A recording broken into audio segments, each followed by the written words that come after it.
Üçtuyak, boğaz. Bilenip geldim cuma vallahi. Bana bir diyevatkın ya. Ay. Anglo. Nur Mehmet. Akımızdaki kolunda bir jiren. Beş kaç karaptın battı. Şunundan boğaz kıp koygan he. Man mavu. 14 aygırdan boğaz he. Özüm yorug baytal. Yorug biye. Tuğaydap kaldı fiçelisi. Avu. Nölden boğaz kıp koygan baytal he. Biye. Mana. Bu üç tuyak malınki 4. ayının 10'u, təxminən 4. ayının 10'uğuca amançılığını bəsə, sağ-salamat bolsaq, tuğdu. Mava 5 qaşıq ərəbdən boğaz, 14 aygırdan boğaz.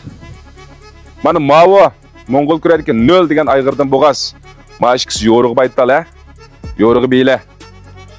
Moşundaq teyya, tuğayla dep qalğan, beyle lazım bolsa, 180, 99, 40, 77, 12. 180, 99, 40, 77, 12 degan numarını öndidarga jalaymiz. Öndidarga jalaymiz balacıma. Şununga tushgan balısıga mana dattikan vurup alaverme desanglar, onunga mı kelishimiz? Ya saq-salamat tug'ilib bolsa, Shavkat, aningdan keyin deyishayli desang, onunga mı öndidar arqali sot yasab baqsaq boldi. Xotanning balları 0 degan ayg'irniki boğaz qıp koyduk, özümü yoruğu beyicime. Avu 14 degen aygırdan boğaz qıp koyduk. Beyim öz yoruğu beye. Osaqtı mı qattiq yoruğa. Aygırdan ikkisi mana iki beydi boğaz. 10 gün etrafıda kaldığı vakti. Mavu 5 qaşıq ərəb. Nur Mehmet kamninki 5 qaşıq bir jiren ərəb vatdi.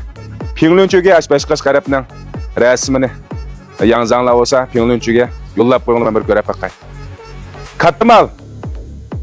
Әміз noçumallar. Tulunglar özənglar bilan ketidi. Shavkat bir chiqamiding, notisin chiqamiding deganni mana huzurga qayıp keldim. Chiroyli mallar. Aldırap qo'yayli.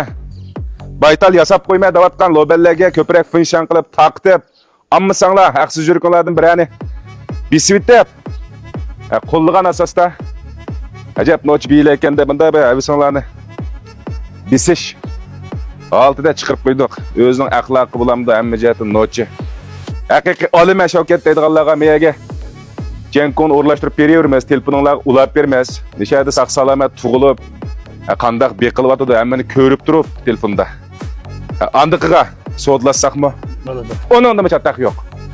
Şinjanning, hattoki jumladan Jongoning har qandaq yerga qoraringizni oldiga yetkazib berishga men Shavkat kepel, kapalat. Unda olsa fursat g'animat, yaxshi mal saqlab turmaydi. Yana mana shundaq davomli nochi mallarni olmay deydiganlar. Guanju qo'shib elib, har kuni o'zingizlar xil mallarni yo'llab turmay, shuning uchun aymay yurganlardan birini besib, taqib qo'yishinglarni chin qalbimda umid qilma. Meni qo'llab kelayotgan hammanglarga ko'pdan ko'p rahmat.